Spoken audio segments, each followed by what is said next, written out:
Bonjour, dans cette vidéo, on va voir les efforts et les puissances de coupe en fraisage. Donc, l'effort tangentiel de coupe en fraisage, il est donné par la relation suivante. FC, c'est égal KS fois A. Avec KS, c'est la pression spécifique de coupe et A, c'est la section de coupeau. Elle est définie par la formule suivante. Donc, pour le cas d'un fraisage en bout, A, c'est égal E fois H1 moyen, E l'épaisseur fois H1 la largeur du coupeau. Et pour le cas d'un fraisage en roulant, la section du coupeau elle est obtenue par P fois H1 moyen. Donc E étant la largeur fraisée et H1 moyen c'est l'épaisseur moyenne du coupeau. Donc KS elle est en newton par millimètre carré, la section en millimètre carré, donc on trouve la force FC en newton. Pour déterminer la valeur moyenne de H1 en fraisage, en bout, elle est égale à la formule suivante. Donc H1 moyen pour le fraisage en bout, c'est Fz fois racine de E sur D. Avec D, c'est le diamètre de la fraise. Et pour le fraisage en roulant, H1 moyen, c'est égal à Fz fois P sur D. Avec P, c'est la profondeur de passe. Dans ces figures-là, donc on peut voir E et P. Donc, s'il s'agit d'un fraisage en roulant, c'est-à-dire dans le cas où l'axe de la fraise il est parallèle à la surface usinée, voici E, c'est la largeur fraisée, fois P qui est la profondeur de passe.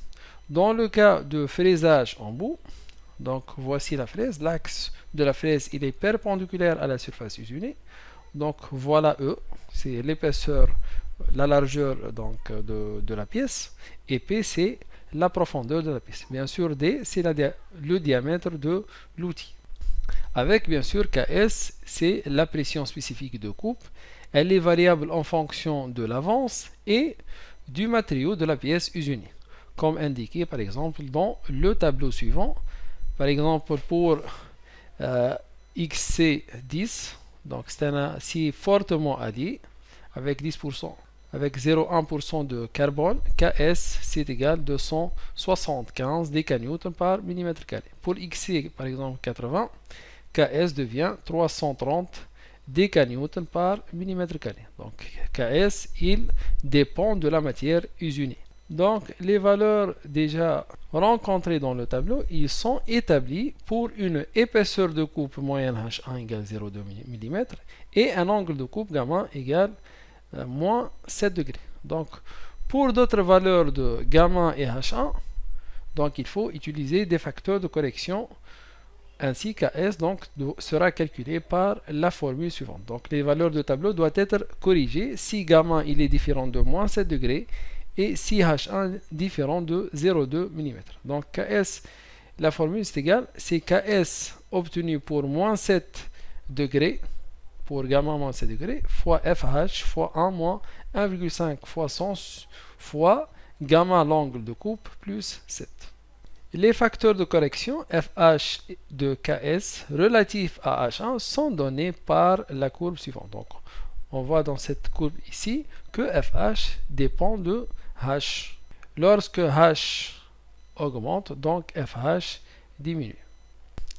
Passons maintenant au calcul de la puissance de coupe en fraisage. Donc la puissance totale fournie par la coupe en fraisage, elle peut être déterminée analytiquement par cette formule-là. PC, la puissance de coupe, c'est égal à KS fois Q sur 60. Avec KS, c'est la pression spécifique de coupe en newton par millimètre carré. Q, c'est le débit de coupeau en centimètre cube sur millimètre par minute et on doit diviser cette valeur par 60, donc on trouve la puissance de coupe en watts. Pour calculer le débit de coupeau en centimètre cube par millimètre par minute, donc on va utiliser cette formule-là, Q égale P fois E fois VF sur 1000. Avec VF c'est égal à quoi? Fz fois Z fois N. Et N égale 1000 VC sur πD. Donc on trouve finalement Q égale P fois E fois Z fois Fz fois VC sur pi fois D. Avec VC, c'est la vitesse de coupe en mètres par minute. VF, la vitesse d'avance en millimètres par minute. D, c'est le diamètre de l'outil ou de la fraise en millimètres. E, bien sûr, c'est la largeur de la pièce, P la profondeur de passe, Z c'est le nombre de dents, FZ c'est l'avance par tour par dent, et D bien sûr c'est le diamètre de la fraise. Donc on trouve Q en centimètres cubes par minute. C'est un débit de coupeau ou de matière. Finalement, pour déterminer la puissance de la machine ou la puissance consommée par le moteur, donc PM, c'est égal à la puissance de coupe sur le rendement. Avec ce nu-là, c'est le rendement de la machine.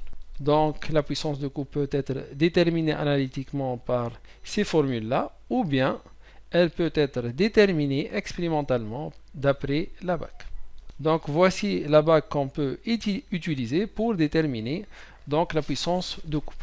Donc cette BAC-là, elle dépend de l'avance, FZ, la vitesse de coupe, la largeur fraisée, la profondeur de passe et le coefficient spécifique de coupe. Ça donne finalement la puissance de la broche ou la puissance de coupe et la puissance du moteur avec un rendement ici de 0,8.